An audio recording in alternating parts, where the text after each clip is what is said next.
Today I'm going to talk about step number 10, financing. Welcome back to my channel. Hi, my name is Calvin Wong, Cap Break Jedi. This channel is going to show you from A to Z on how to invest in commercial real estate like a pro.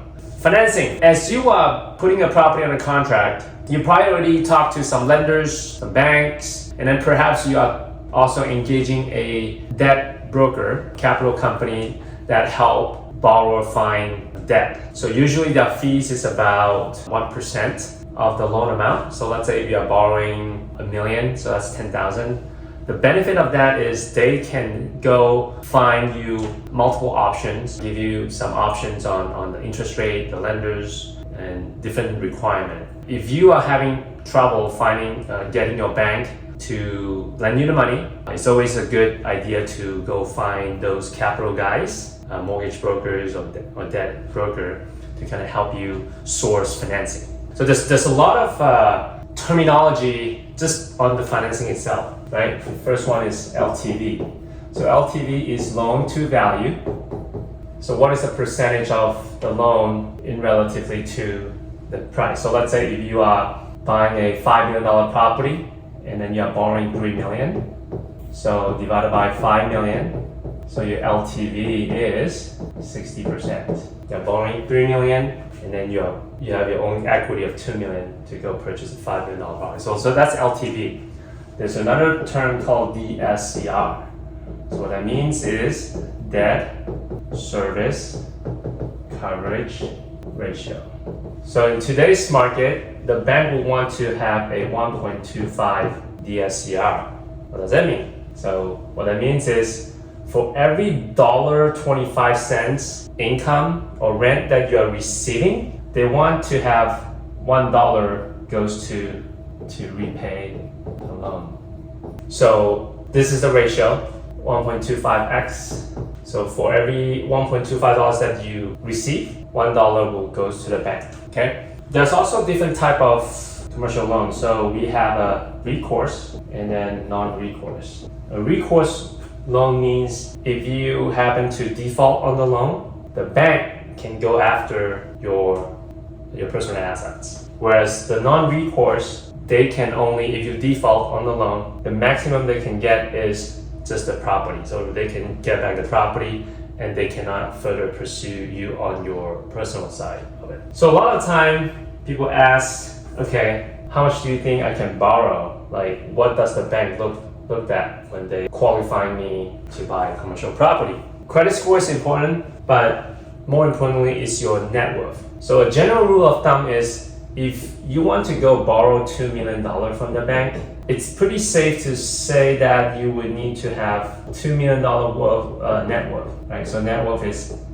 all your assets minus your primary homes minus all the debt that you have. So if you have $2 million net worth, generally the bank is comfortable lending you $2 million. Yes, the asset you're pledging, like the commercial property that you're pledging, is important, but they also look at your net worth. And if you are first-time investors, generally the loan will be recourse, but you can also get non-recourse. So talk to your consultant, your advisor, and engage a loan broker, mortgage broker to kind of help you navigate into all this. There's also what we call an amortization. Generally, commercial loan is a 5-year term, 5-year balloon. And amortization could be 20 years or 25 years, sometimes even 30 years amortization. But it's pretty rare. Generally, it's like 20 to 25-year amortization and 5-year balloon. So what that means is if you buy a property in 2024, you borrow a loan, and in 2029, you have to pay off the loan, whether it's through refinancing or selling the property to pay off the loan. So you have a 5-year term, and then it amortizes in whether it's 20 years, 25 years, 30 years. And also, you want to look out for a prepayment penalty, right?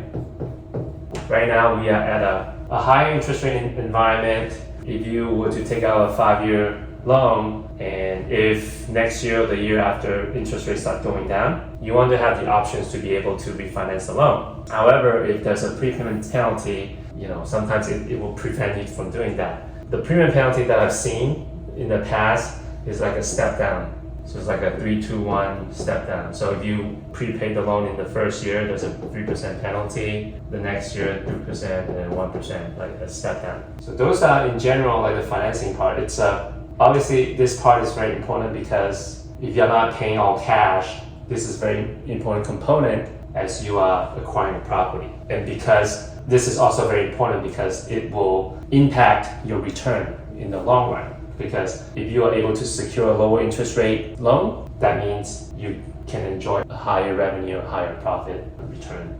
So very important steps, and make sure you are familiar with some of the terminology, and definitely have the options to compare different loan types, recourse, non-recourse, what are the terms, compare like each options that you have. I enjoy this process quite a bit because sometimes if you are able to cut the rate, things like that, definitely going to affect the performance on your investment. So that's step number 10. I look forward to seeing you in step 11.